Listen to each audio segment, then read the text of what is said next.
If you have ever watched a proud man crumble, not all at once, but slowly, the way ancient stone cracks under frost, then you already know this story in your bones.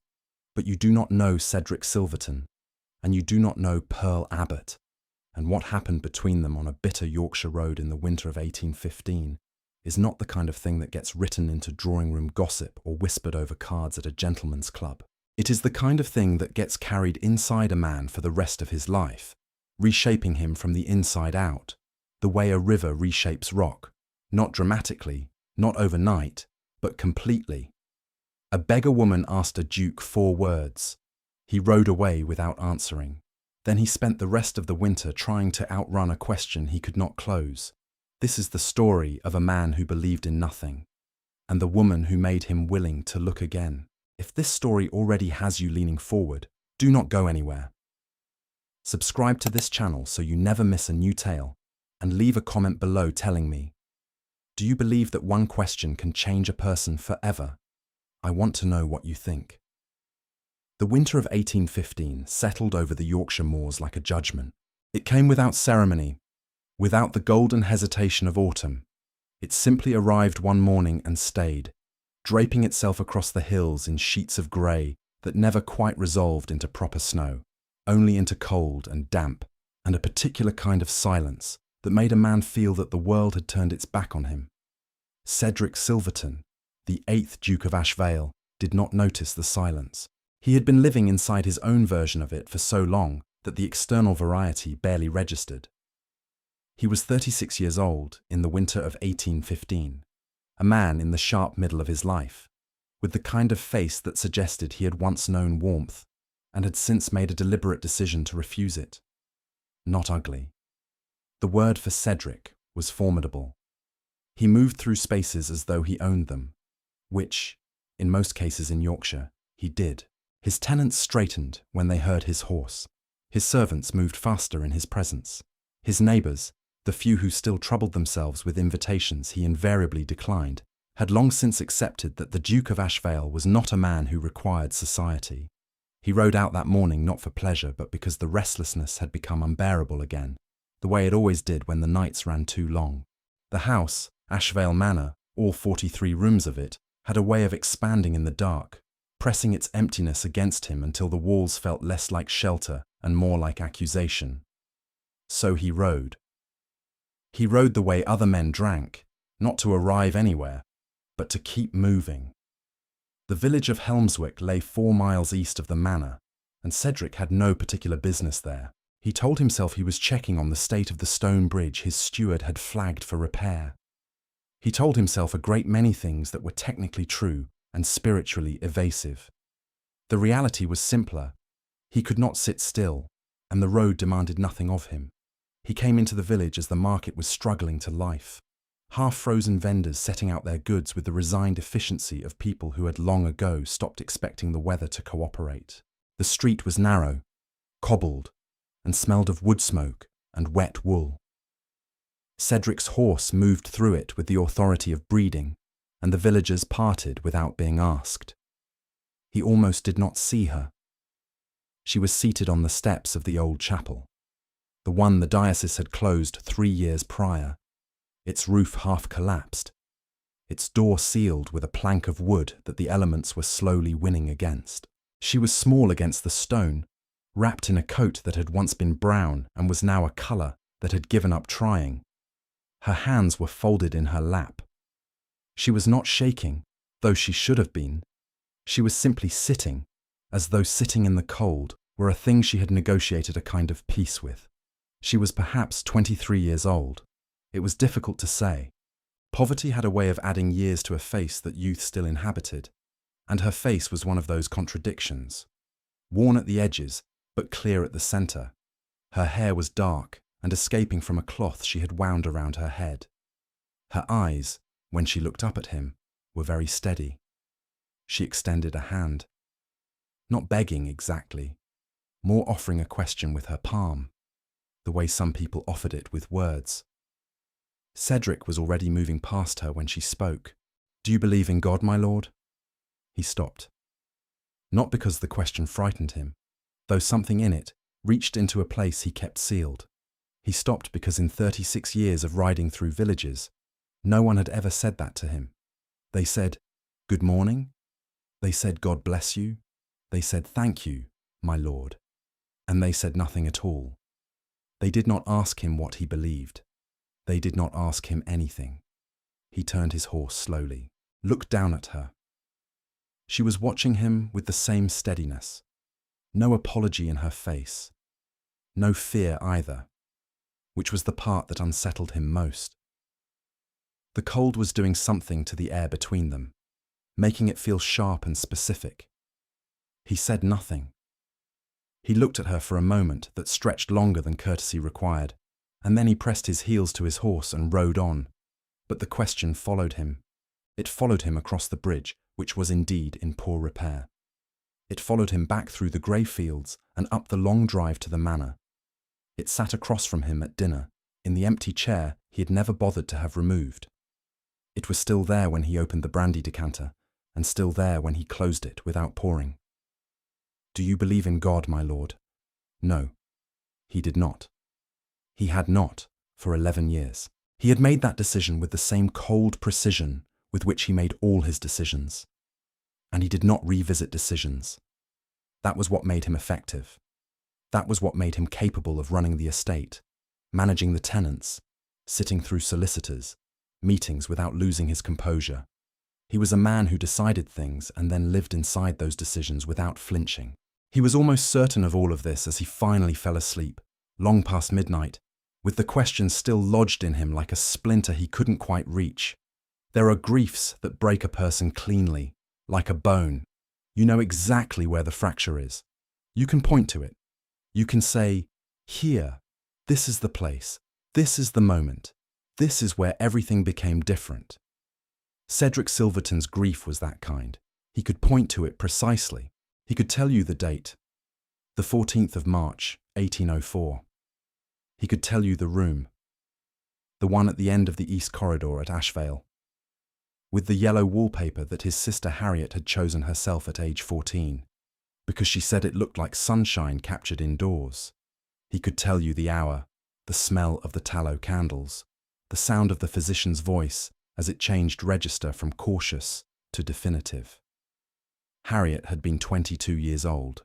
She had entered the care of the Brethren of St. Anselm, a charitable institution affiliated with the church, which ran a small hospital for women in the city of York, after a fever in the autumn of 1803 left her weakened in ways that concerned the family physician. The institution had been recommended by the bishop himself. It had an excellent reputation. It accepted young women of good family and promised attentive Christian care. What it delivered was inadequate ventilation, overcrowded wards, and a staff stretched so thin that patients went hours without attention. Harriet's fever returned in February. She sent for Cedric. He was 25 then, their parents 2 years gone, and he had taken the dukedom young, too young perhaps for the weight of it. He came immediately. He sat with her.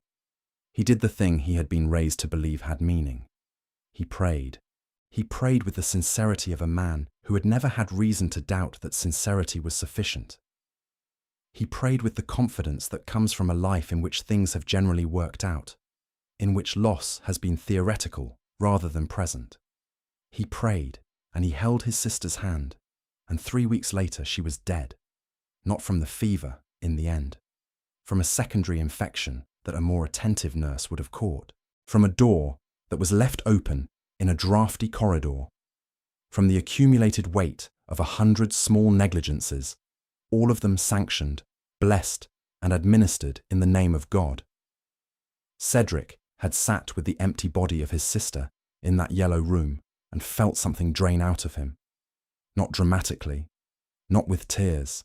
He had cried, but the crying was separate from the thing that left. The thing that left was quieter. It was his capacity to believe that the universe was structured with anything resembling intention. He had done everything right. He had prayed. He had given considerable sums to the church that had referred them to that institution. He had trusted the system that men of faith had built, and none of it, not one syllable of it, had reached anything that listened, so he stopped speaking into that void. In the years that followed, he had occasionally encountered men who wished to debate the question philosophically, and he found the debates tedious. He wasn't interested in philosophy. He wasn't even particularly interested in being right. He was simply a man who had looked at the evidence available to him and drawn the only conclusion it supported. The world was mechanical. The world was indifferent. Within that indifferent world, a man could choose to be competent, or he could choose to be foolish. And Cedric had chosen competence. He managed the estate well. He paid his tenants fair rents. He was not cruel.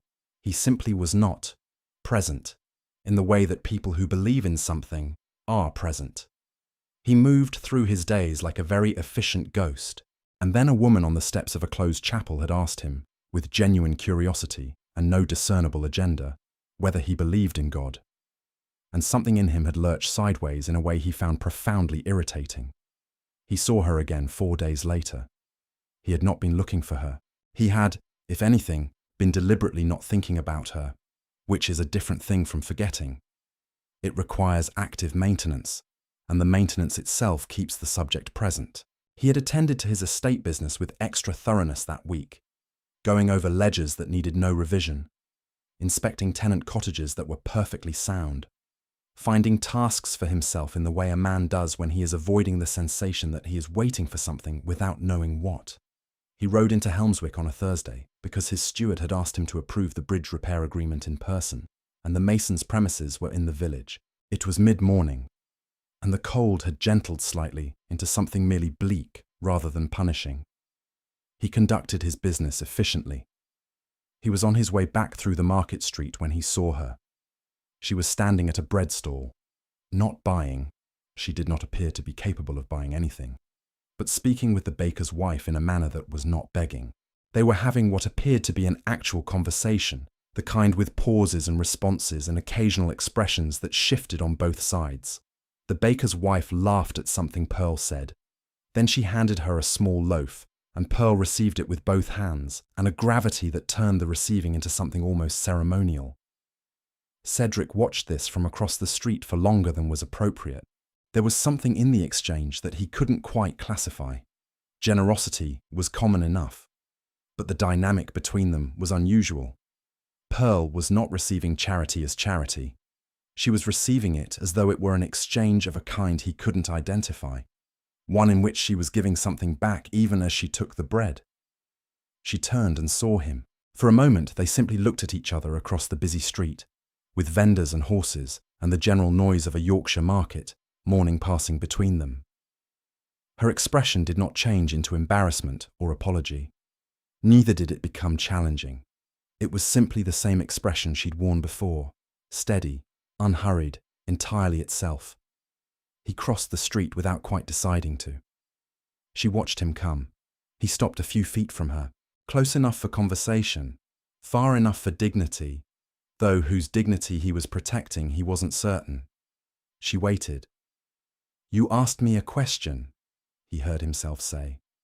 "Last week." Something almost like amusement moved across her face. Very briefly.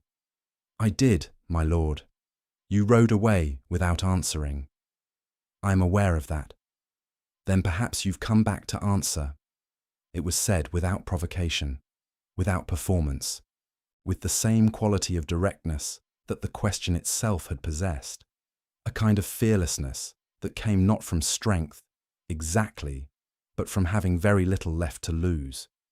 He found himself at an unaccustomed loss. He, who could silence a room with a look. He, who had navigated parliamentary dinners and estate disputes and the formidable Mrs. Wentworth from 3 counties over town, who had once tried to convince him to marry her niece through a 14-month campaign of social pressure. Cedric, who had managed all of that without once feeling that a conversation had gotten ahead of him, stood in a Yorkshire market street and was unable to locate the next appropriate sentence. "You are impertinent," he said at last, which was true, but not what he'd meant to lead with. "I'm cold," she replied. "Impertinence takes more energy than I presently have." She said it without complaint, stated it the way one states a fact about the weather. The loaf of bread was still in both her hands. He looked at her, really looked, in the way he'd carefully avoided on the horse 4 days ago. She was younger than he'd thought, or perhaps older.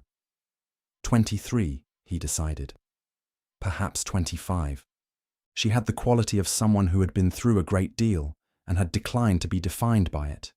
Her coat was inadequate. Her shoes, from what he could see, were worse.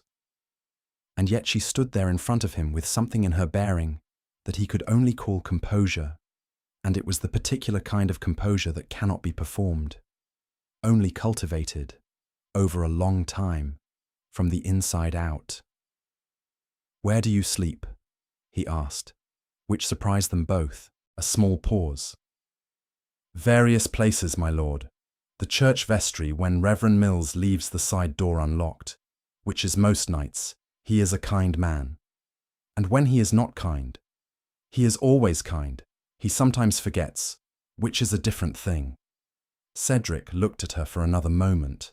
Then he pulled out his coin purse, removed what was in it, and held it out. It was more than a day's wage for a working man, more than he'd thought about the gesture. She looked at the money. Then she looked at him. "Thank you," she said, and she took it. Not all of it. She took what appeared to be a careful amount, enough to be useful, not so much as to feel like an object of charity rather than a person making a reasonable exchange. She left the rest in his palm. Then she put what she'd taken into her coat with the same gravity she'd shown receiving the bread, and she nodded once, and she turned to go. "You didn't answer my question either," he said. The words came out before he approved them. She turned back, tilted her head slightly. "You didn't ask me one." He thought about it. Then, "Do you believe in God?" Her expression did something complicated and quiet. "Every day," she said, "including the ones when it's difficult." Then she walked away, and he stood in the market street with coins in his open palm and the feeling that he had lost something, though he could not have said what. He told himself, the third time, that it was simply coincidence. Coincidence, that he happened to be riding through the eastern field on a Saturday when Pearl Abbot was making her way along the footpath that crossed it, the public right-of-way that bisected his land, and that he had never once considered closing, because it seemed petty, and because he had no reason to interact with the people who used it. Until now. She was walking with purpose, though to what destination he couldn't imagine. She carried nothing. She appeared to be going somewhere the way people go somewhere when they have decided that movement itself is the point. He caught up to her on horseback without quite meaning to. She heard him coming and turned, and when she saw who it was, she neither smiled nor startled. She simply waited. "Where are you going?" he asked. "To the river." "Why?" A small consideration. "Because it's still moving," she said. "In this weather, it seems worth noting." He dismounted. He was not certain why. He fell into step beside her, leading his horse by the reins, and the absurdity of the scene, a duke, in his riding coat, walking a footpath with a woman who slept in a vestry, did not escape him. He filed it under experiences to be revisited later, when he had a better framework for understanding them. They walked in silence for a while. The fields were iron grey, the grass flattened by frost, and somewhere far to the north a kite was working the sky in long, patient circles. "You've been here long," he said eventually, "in Helmswick. Since September. And before that?" "Hull," she said. "And before that, Bradford. I follow the seasonal work when there is any. There is less than there used to be." He knew this. The mechanization of the mills had put thousands out of traditional labour, and the war's end had flooded the market with men returning from the continent, looking for the same shrinking pool of work. He knew it the way he knew most facts about the world, empirically, at a distance, as data rather than experience. Walking beside her, he found himself revising the distance. "Your family?" he asked. "Gone," she said. Not with grief, exactly. with the particular flatness of someone who has already done all the grieving available to them on a subject and arrived at the other side of it. My mother when I was 9, my father when I was 16. I had no siblings. How old are you now? She glanced at him sidelong. 24, my lord, born in 1791. He did the arithmetic automatically. It was 1815, which made it correct. He noticed, with a distant surprise, that he had done it at all. He was not in the habit of verifying the ages of strangers. You manage, he said, which was insufficient, but was what came out. Most days, she agreed. God fills in the rest. He made a sound that was not quite dismissive, but was adjacent to it. She heard it. You don't have to believe what I believe, she said, without offence. Paul, but you asked. They had reached the river, the helm, narrow and black and indeed still moving, running its determined course between frozen banks with the single-minded energy of things that do not know they're supposed to stop. Pearl stood at the edge and looked at it for a long time. She had the gift of looking at things fully, he noticed. Most people glanced. She looked. Why did you ask me? He said. The first day, in the village. Why that question? She considered it as seriously as it deserved. Because you were going to ride past me without seeing me, and I wanted to know if there was any version of you that could be stopped. He stood very still with that. And was there? He managed. She turned and looked at him the way she looked at the river, fully. You're here, aren't you? She said. He did not have an answer for that. He stood beside her and looked at the water moving in the cold, and something inside him, something that had been sealed for a very long time, shifted slightly, like a door that has swollen shut in winter and finally admits the possibility of opening. He did not name what was happening. He was not ready to name it. But he rode home that afternoon more slowly than he had ridden out, and when the house appeared at the end of the long drive with its 43 rooms and its closed curtains, he found that the sight of it did not press on him quite as heavily as it usually did. He was not sure what to make of that. The fourth encounter was not coincidence, and made no attempt to present itself as such. The weather turned violent in the second week of February, one of those Yorkshire storms that comes from nowhere and commits fully to its fury. The wind came first, stripping the last of the frozen leaves from the oaks along the road, and then the rain came sideways in sheets that made visibility beyond 10 feet nearly impossible. Cedric had been riding back from the northern boundary when it hit, and he had managed to get himself and his horse into the shelter of the old mill barn at the edge of the Helm field before it became truly dangerous. He arrived to find Pearl already there. She was seated in the corner on a low wooden crate, her coat soaked through despite the roof, her hands folded between her knees for warmth. She looked up when he came in. Again, no startlement. He had begun to wonder if she was ever startled by anything. He was beginning to find it equal parts irritating and extraordinary. The barn was small and smelled of old hay and damp stone. The rain made the roof sound like continuous applause. His horse settled into the corner with the philosophical resignation of an animal that has been through worse. Cedric stood dripping in the middle of the space and accepted that they were going to be here for some time. He took off his riding coat. He held it out. She looked at it, then at him. You'll freeze, she said. I'm less cold than you are, he replied, which was demonstrably true. Take the coat. A long pause in which she appeared to be deciding something about him. Then she took it. She wrapped it around her shoulders, and the immediate change in her posture, the slight relaxation of a body that had been bracing against cold, was more affecting than he'd expected. He sat down on the floor near the horse, which was the driest spot, and looked at the rain coming through the gaps in the planks. Tell me something, he said. Since we're here. She pulled the coat tighter. What would you like to know? What do you actually believe? He paused. About God, not the performance of it, not the formula. What do you actually think is true? A silence that was different from the ones before. Thinking, not evading. I think, she said slowly, that there is something that made this. She gestured. The barn, the rain, the world beyond. And I think it is not indifferent to us, even when it feels that way. I don't think that is provable. I don't think it's meant to be provable. I think it's the kind of thing you either find yourself capable of, or you don't. And I've found myself capable of it even when I've had every reason not to be. Reason not to be, he repeated. You mean your circumstances? I mean my life, she said quietly.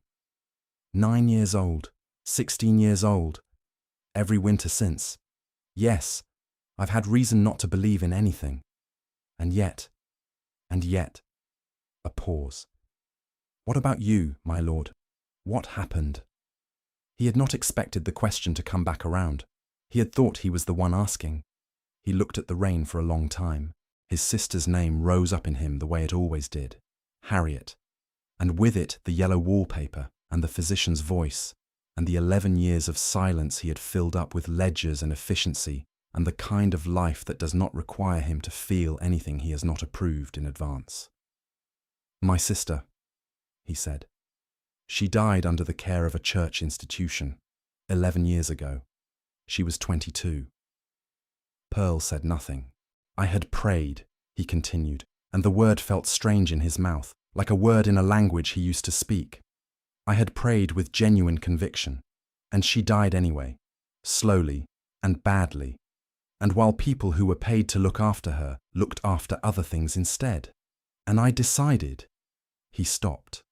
I decided that if there was a God who watched that and did nothing, then the God was either not there or not worth addressing. And either way, I was done addressing him. The rain was very loud.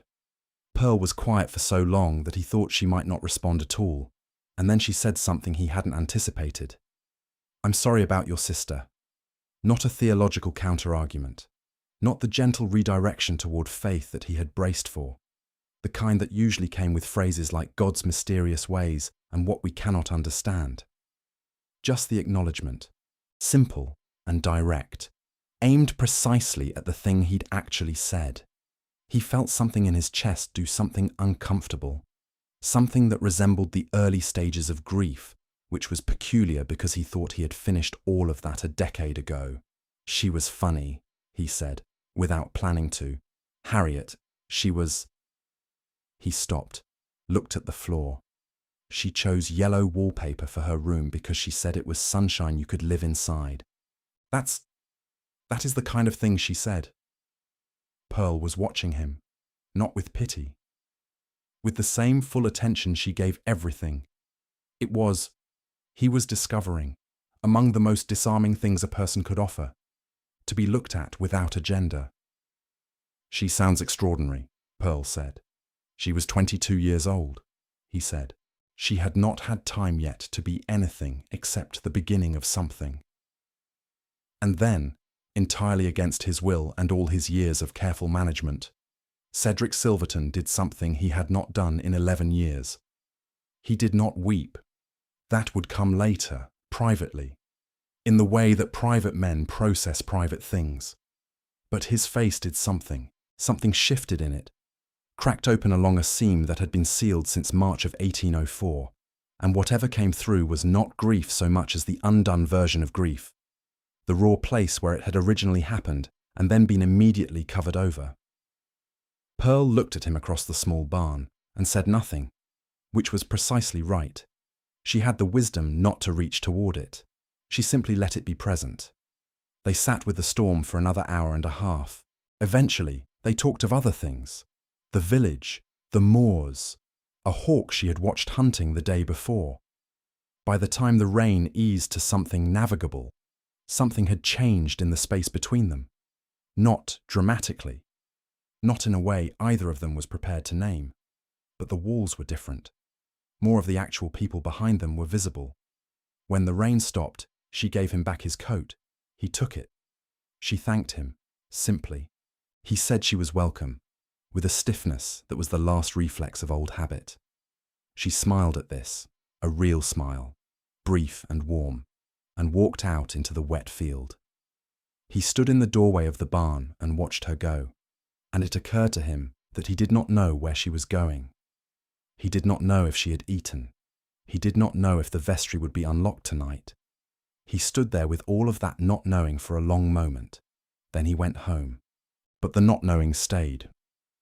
In the days that followed, Cedric did what he always did when confronted with something he could not solve. He tried to solve it. He had his steward discreetly inquire about the woman, Pearl Abbot. He gave the name without explanation and determined her circumstances with precision. By the following afternoon, he had a clear account. She had arrived in Helmswick the previous September after the textile operation in Hull where she'd worked went under. She was known to the Reverend Mills as a woman of reliable character.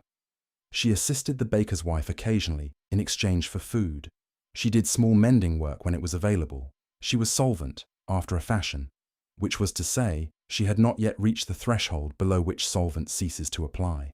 Cedric sat with this information for 2 days, and then did something that his steward, a man of 30 years' service, who had seen the Duke through the entirety of his succession and subsequent self-imposed isolation, found remarkable enough to mention to no one, out of simple professional loyalty. He sent a letter to Pearl Abbot, at the care of Reverend Mills. The letter was short. It offered her employment as a reader and correspondence assistant to the estate, real work, paid at a fair rate, with her own accommodations in the servants' wing. The letter was formal, precise, and contained no reference whatsoever to the conversations they had had, the storm in the mill barn, or the crack that had opened in Cedric Silverton's face when he talked about his sister's wallpaper. It read, if anything, like a letter written by a man who had made a rational, administrative decision for practical reasons he was confident about. He waited. Her reply arrived on the 3rd day, also short. She thanked him for the offer. She declined it. He read this twice, then he put it in the fire and went for a long ride on the moors, which was how he processed things that surprised him, and very few things surprised him. He had not expected her to refuse. He had also, and this was the part the long ride helped him confront, not made the offer in good faith. He could dress it in practicality all he liked, but the truth was simpler and less dignified. He had wanted her near. He had wanted to know where she was. He had wanted the unknowing to stop, and he had reached for the only mechanism available to him: money, employment, the administrative correction of a problem, and she had seen through it to the problem itself and declined to solve it that way. He came back from the moors with frozen hands and slightly cleaner thinking. He went to the village the next morning. He found her at the chapel steps, her habitual spot. He was beginning to understand. She looked up when she saw him approach, and there was no triumph in her face, which he had half expected. There was only the steady attentiveness she had offered him from the beginning. He stood in front of her and dispensed with the performance. "I managed my grief by removing everything that reminded me it was grief," he said, "including God, because faith is what I had before, and losing faith was a way of marking the loss, of preserving it, in a strange way." A pause, in which he looked somewhere past her at the closed chapel door. "That is what I understand about it now. It took me 11 years to understand it, and I'm telling you because you're the first person in 11 years who asked me a question that made it necessary to understand." Pearl looked at him. She did not look surprised. "I know," she said quietly. "You know." "I suspected," she amended. "Au revoir. It's not that unusual, my lord. Grief wears many coats. Yours happened to look like certainty." He absorbed this. Then, "Why did you refuse the position?" She considered the question with her usual seriousness. "Because I would not be useful to you in that capacity. I would be available, which is not the same thing. And I think what you need is something that availability cannot provide." He looked at her for a long time. "What do I need?" She stood up from the chapel steps. She was not particularly tall. The top of her head came somewhere near his chin.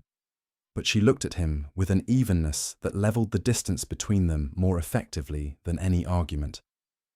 To stop managing, she said simply. To let some things be unmanageable. To grieve the things that were not your fault, and forgive yourself for believing they should have been prevented by the right amount of prayer. A breath. Your sister's death was not the failure of your faith. It was the failure of men who were negligent. Those are different things. He had not heard it put that way before.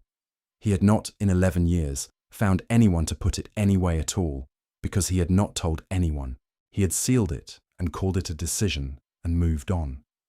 And here was this woman on a chapel step in Yorkshire, pulling the distinction apart with a precision that made it feel newly possible to look at.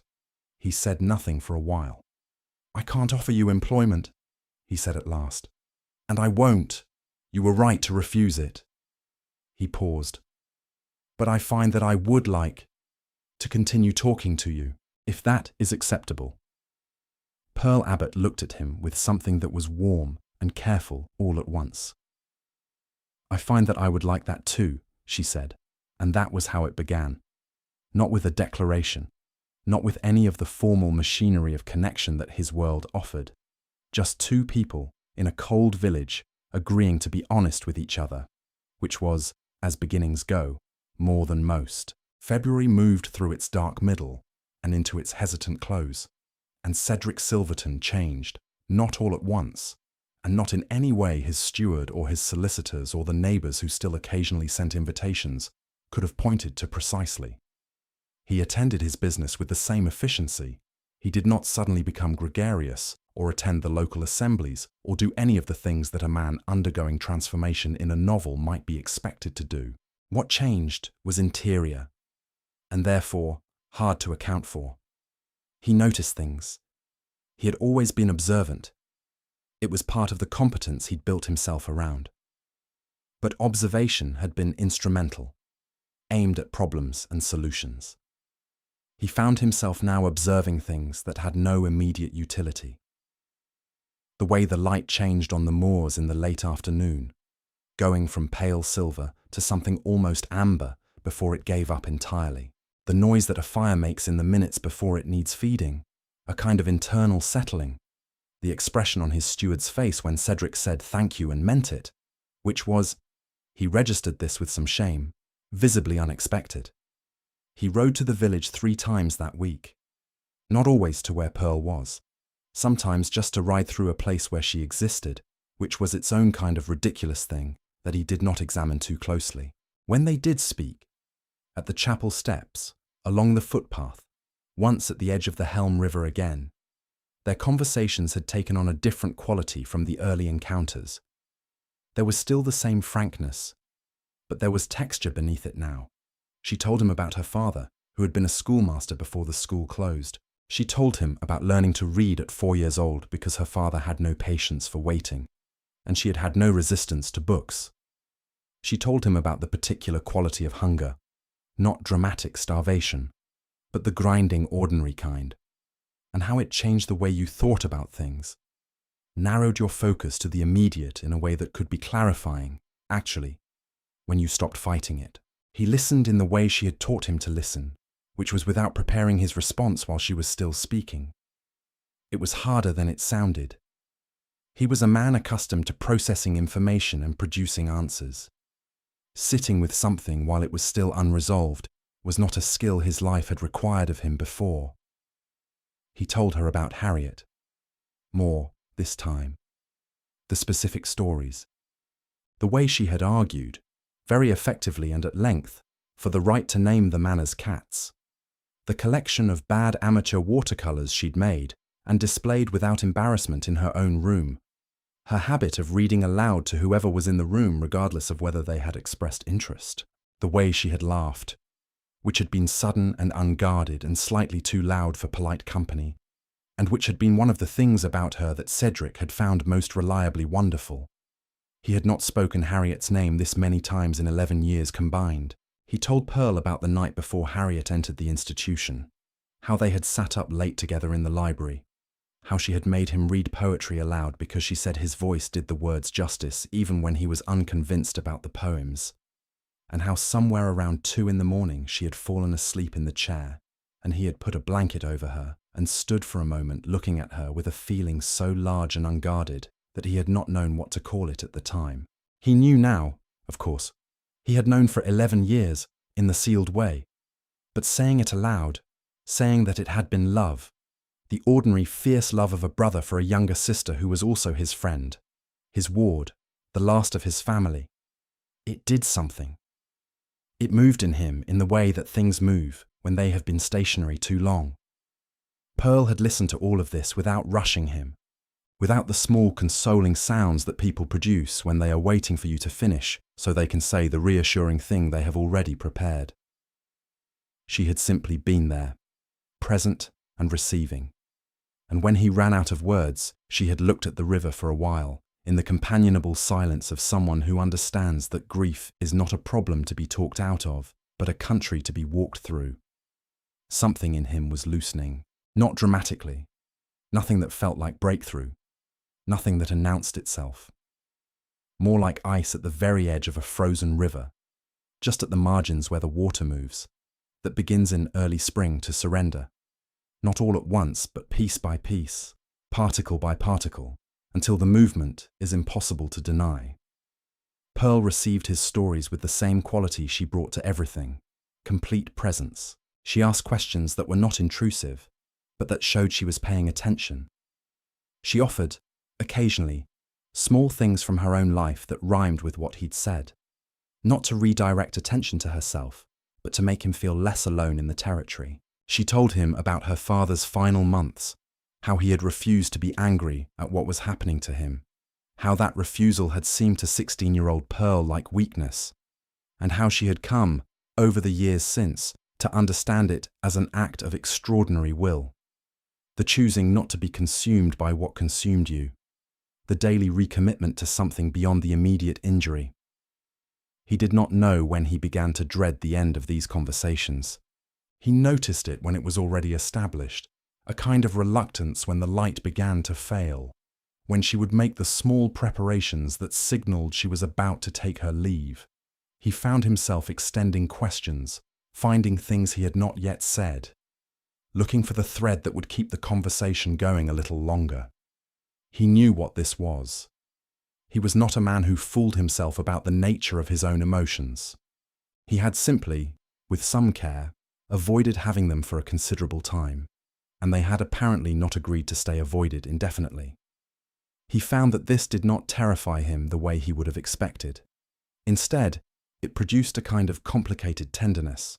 For her, yes, but also, strangely, for himself. For the 36-year-old man who had locked something up at 25 and only now was finding it necessary to unlock it, he held this with a gentleness that felt new. Pearl had given him that too, he thought. The way she looked at hard things without flinching was not coldness. It was the opposite. It was the warmth that allows proximity to difficult truths without recoiling. There was an afternoon when the cold broke briefly, a false promise of spring that lasted perhaps 3 hours before retreating, and they had walked farther than usual along the river, the moors opening up to their right in that particular way they had when the clouds lifted, as though the landscape were showing you what it had been hiding. Pearl had stopped and turned in a slow circle, looking at it all, and her face had done something that Cedric watched without intending to. It had opened. The careful practicality she wore like a reasonable garment, the one she needed, given the life she was living, had stepped aside for a moment, and what was underneath was not more vulnerability, but more life, more brightness, the kind of joy that doesn't require circumstances to justify it. He thought about this on his rides, and in the evenings, and once, memorably, in the middle of a meeting with his solicitor, in which he became so briefly elsewhere that the solicitor repeated his question twice before Cedric registered it and pulled himself back. He thought about what it would mean to have someone in the world again who mattered. He thought about the 43 rooms. He thought about how large they had seemed in the years of managing them alone, how a space designed for people becomes, without people, only an argument for their absence. He thought about yellow wallpaper. The conversation that changed everything happened on a Tuesday in the 3rd week of February. on the footpath along the helm, in a cold that had finally begun to consider the possibility of relenting. Cedric had been, for several days, carrying something he hadn't said. He recognized the experience. He'd done a great deal of not saying things over the course of his life, and had become expert at its management. But this particular thing had begun to press against the inside of his chest with an urgency that management could not fully contain. He said it, finally, without planning to, mid-conversation about something else, the way the most honest things come out.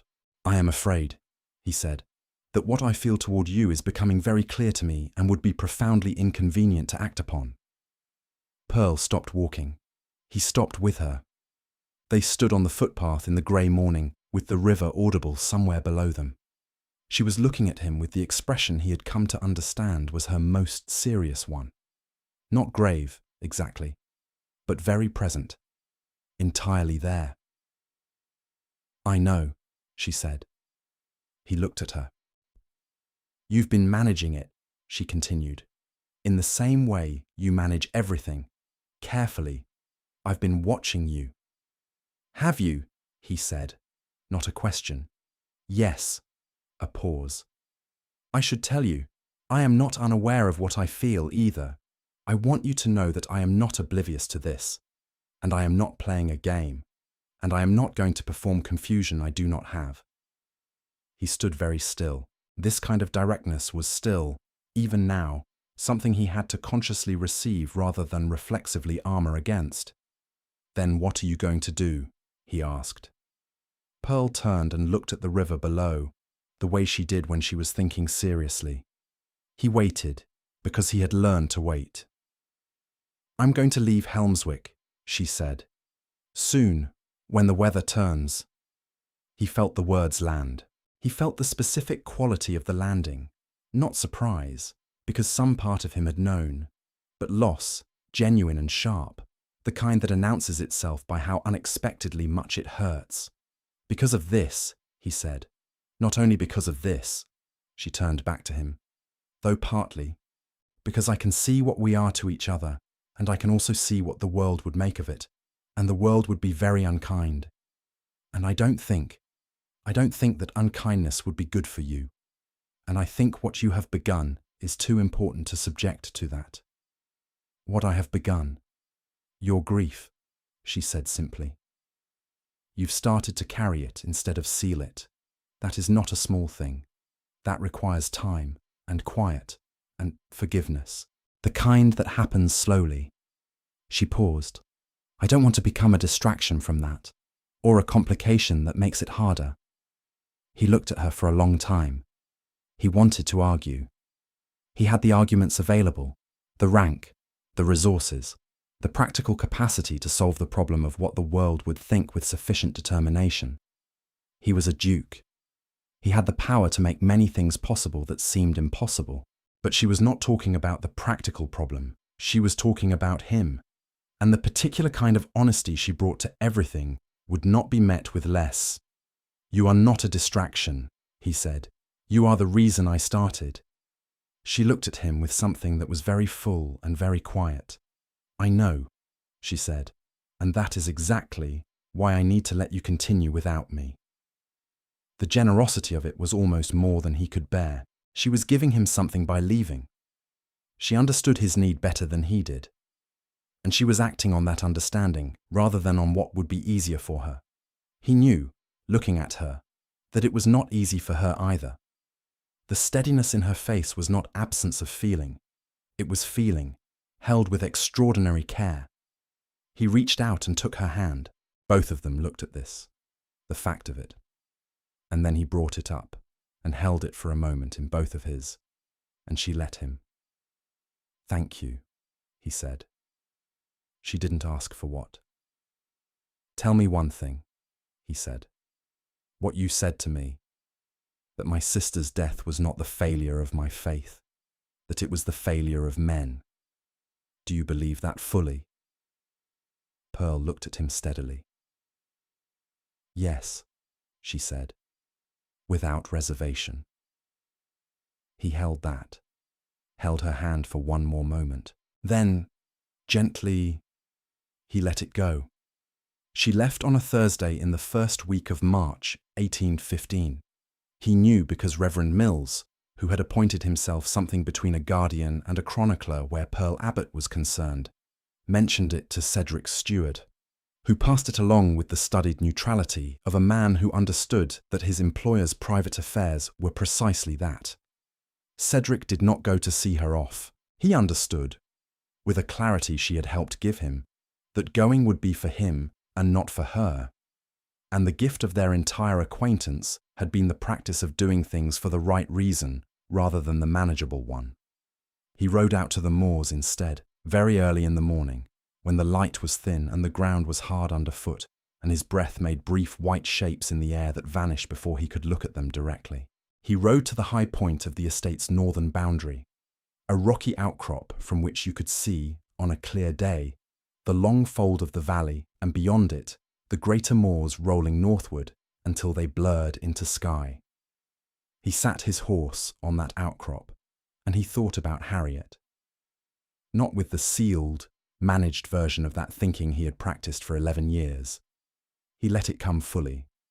The yellow wallpaper, the watercolours, the too loud laugh. The 22 years that had been only the beginning of something and had been cut off by negligence and an unlocked door and the cold. He let all of it come. And he did not do anything with it, did not file it, did not turn it into a decision, did not reach for the armour of efficiency. He simply let himself feel how much he had loved his sister, how much the losing of her had undone him, how wrong it had been. Not cosmically, not in a way that required the existence or non-existence of God to explain, but simply, humanly, wrong. The wrongness of it lived in him, and he let it. He would carry it. That was what Pearl had shown him. You could carry things you could not fix, and the carrying was not defeat. He thought about God. This was harder, older, and more complicated and stiff with disuse. He did not arrive anywhere definitive.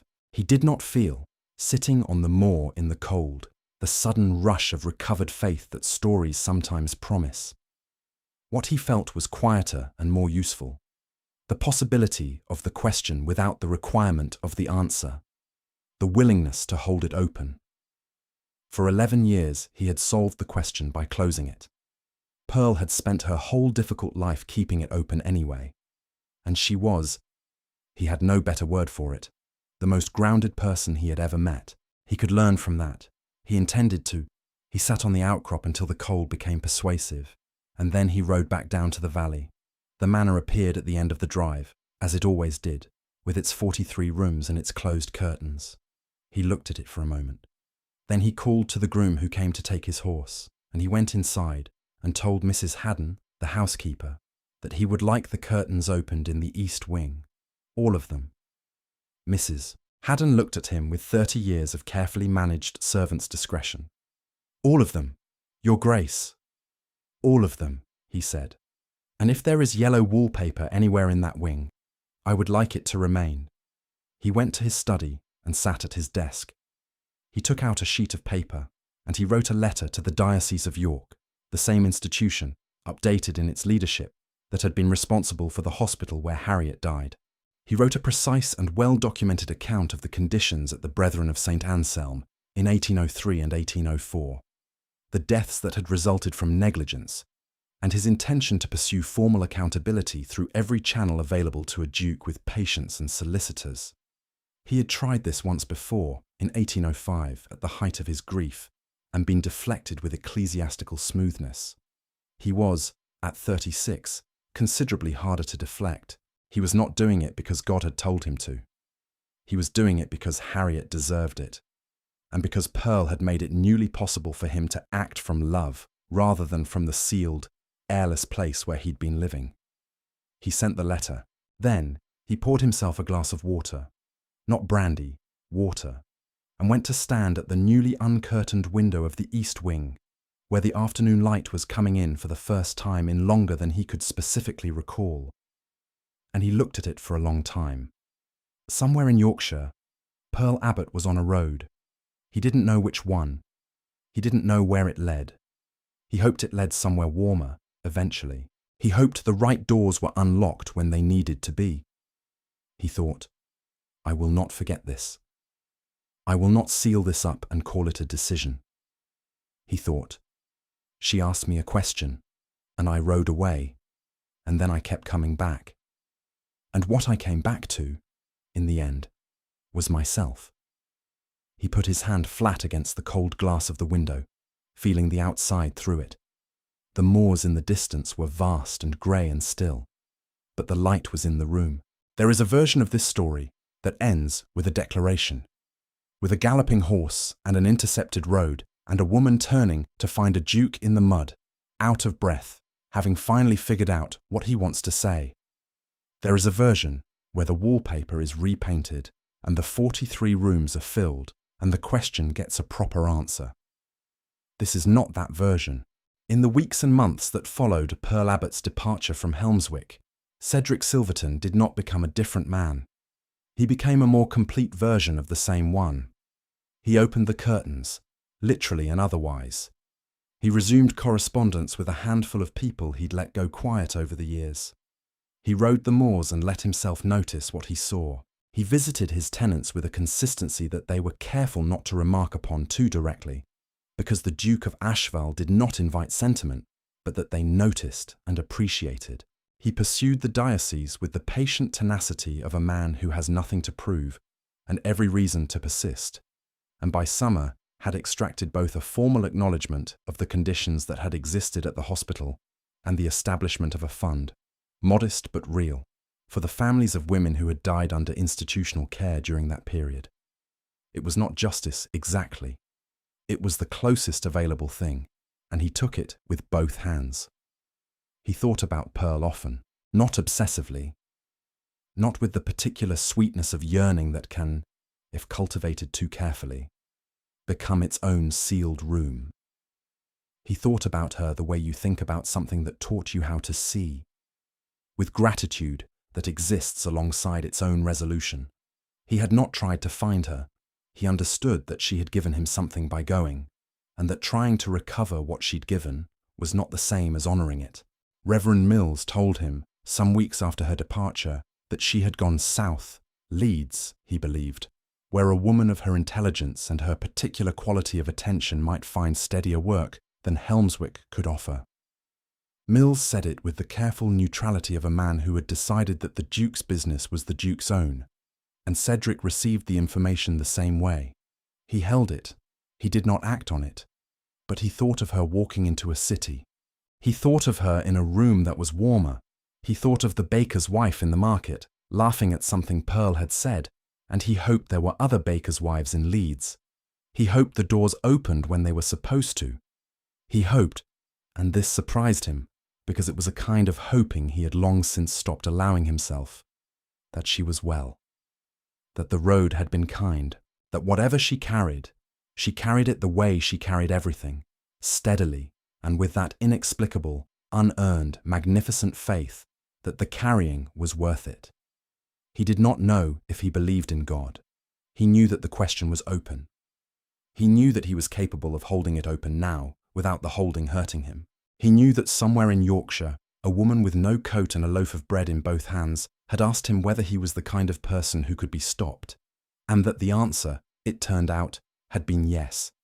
He was a man transformed, not in the way that transformation is usually performed, with drama and announcement, but in the way a room looks different once you let the light in.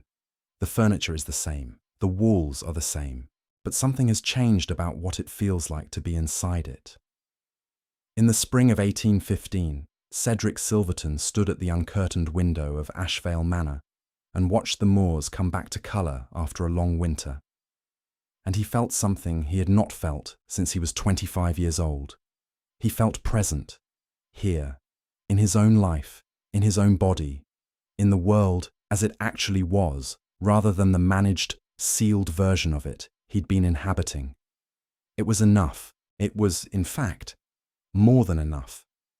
And if he had learned one thing from a woman who slept in vestry doorways and gave back most of his coins and told him the truth without meanness or agenda, it was this, that the moments that change a life are rarely the ones that look like they will.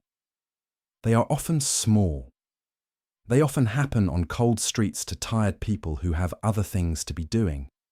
They often begin with a question. Do you believe in God, my Lord? He still didn't know the answer, but for the first time in 11 years, he was willing to keep looking. And that, as any good woman will tell you, is where all the worthwhile things begin.